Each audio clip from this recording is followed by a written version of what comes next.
Testing, mic test. Okay. Baka wala naman sound. Okay, may sound. So, game. Open na tayo. Actually, kailangan talaga natin mag-open kasi sobrang nagkasunod-sunod yung delivery ng mga pinamimili natin. Anyway, so ito yung Z-Friend. Okay. So, yung Z-Friend, well, nakalagay dyan yung title, pero kasi tulad yan na sabi ko, sunod-sunod yung dumating na packages. Hindi ko na alam kung ano dito. Kung scotch tape. Anyway, so ito yung Z-Friend. Walang nakalagay. Basta Z-Friend. Ano yata to? Ergonomic design, colorful backlight, dynamic, at medyo durug-durug yung package. Pero matcha-check natin yan dito. Wait. Z-Friend.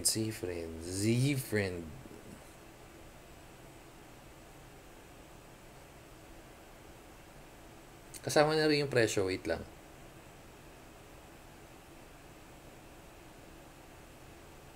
Lo. Oh, okay. So, budget. Ay, hindi siya masyado budget. Pero, medyo. So, ayan. Z-Friend CA63. 1729 originally. Pero nakuha natin ng 1423. And open na nga natin. Oops. Yung last na Z-Friend natin, okay, diba? So, medyo okay itong mga keyboard nila. Testing natin dito. Kung okay rin to. Parang nakaipit. Huh? Ba't blue? Sira ulo to. Ay, no? In-order natin gray wireless. Kailan naging gray yun blue? Tama ba to? Oo, ayun o, parehas o. Kaya pala ang tagal.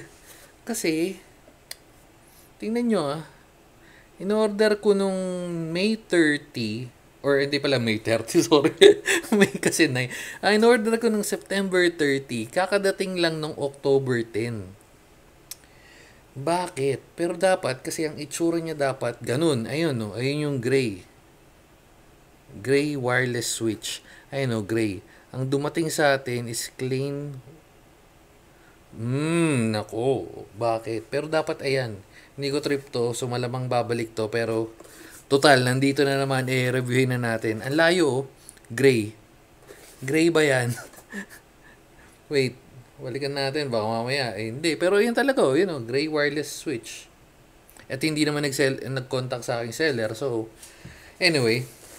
So, sa mga may gustong check yung keyboard na to, yan. Pero anyway, sabi ko nga sa inyo, babalik. Ayun, ZA63.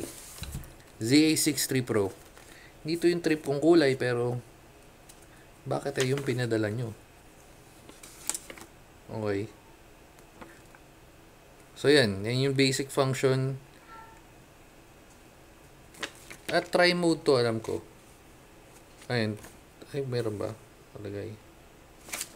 Okay, try mode. Kasi feeling ko ito yun. Yung FNR, T at Y. Ayun o. Medyo Chinese lang. Pero, ito pala. Sorry, may English pala. May English naman pala. Short press, 1, 2, 3. Okay, so, yun yung kasama sa box. Tapos, yellow switch. Ba't ganun? Abnormal yung seller. Yellows. Pero linear naman.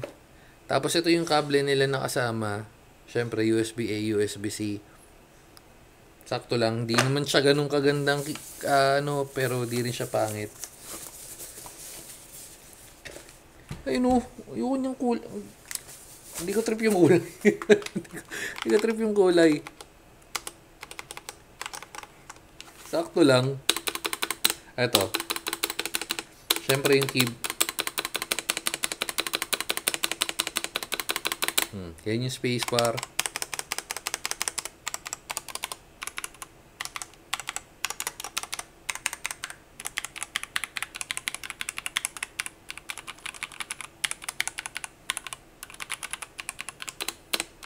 Well, in fairness, linear naman siya. Pero hindi kasi to yung trip kong kulay. May kamukha siya.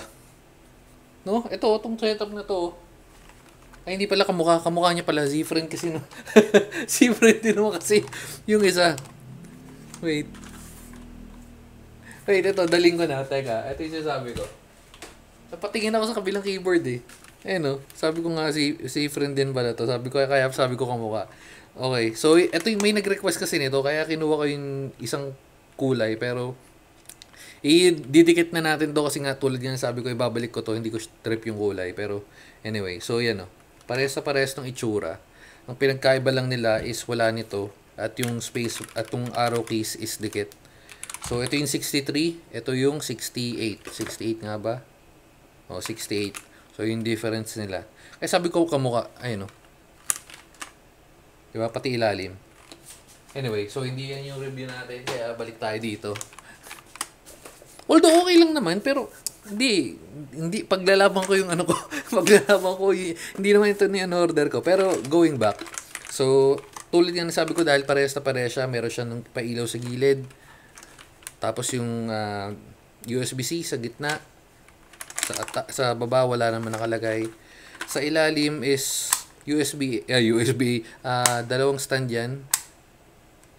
Ito maganda to, medyo parang para hindi madulas. Okay. So, ay, ba't ganun? Akala ko, okay. Tapos ito naka-ready. Parehas na parehas lang. Yun lang talaga natanggal doon sa 68 versus 63. So, yan. Magnet din to. At syempre on-off. Tapos may pailaw yan. Para malaman natin mamaya na natin buksan. Open muna natin to. Yeah. Check natin kung parehas din yung laman. Malamang parehas pero oops.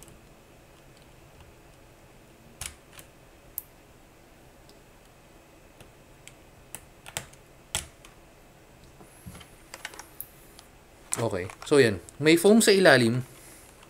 Pero ito plastiko.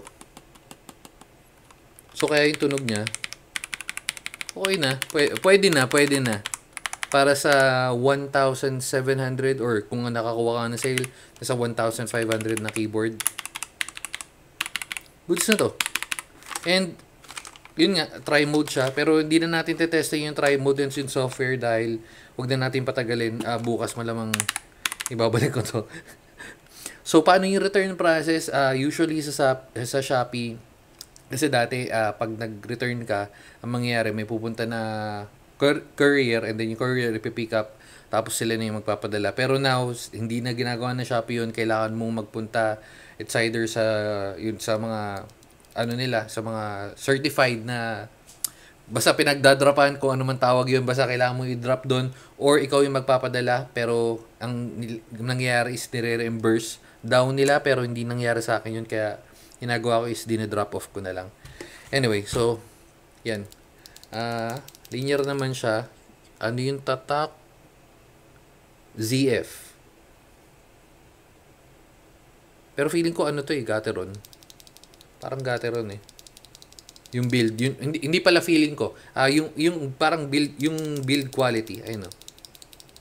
Gateron yellow. Anyway, so yan, sa may magtatanong, 5 pins din siya. Okay. So, click na natin.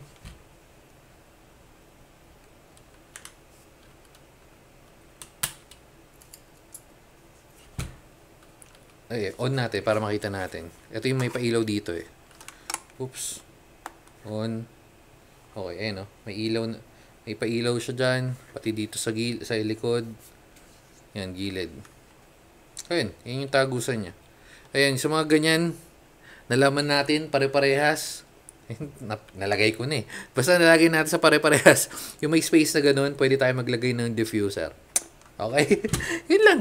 Dito na natin tatapusin kasi grabe na may seller. Ang linaw-linaw nung ano ko eh. Late mo na nga pinadala, mali pa pinadala. Late na nga eh, mali pa pinadala mo. O yun, so ito nga, Z86 friend, for its price, pwede na kasi nga may room ka pa for upgrade at saktong-sakto compact siya.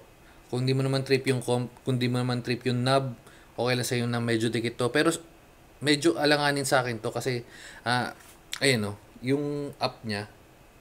Ito yung normally, 'di ba? Pagka arrow keys mo dito. So dapat yun ito medyo tabingi eh. Kasi yung function key niya nandito. So sa naghahanap usually dito yun. Pwede siguro ginawa nila tinanggal nila yung alt tapos dinikit to, no? Magkadikit sana. Pero wala eh. Hindi naman tayo nag-design. Nagko-comment lang tayo. Anyway, so yun na nga. ZA63 Pro. Yun lang. Sige na. Dito na natin tatapusin. Sayang, papamigay ko pa naman sana yung isang kulay nito. Wala, hindi ko to trip. Kahit papamigay natin, mas trip ko yung isa. O, sige na. Pero order tayo nun pagka sinabi nila wala. Eh, sige na. Yun lang. Bye-bye. Babu.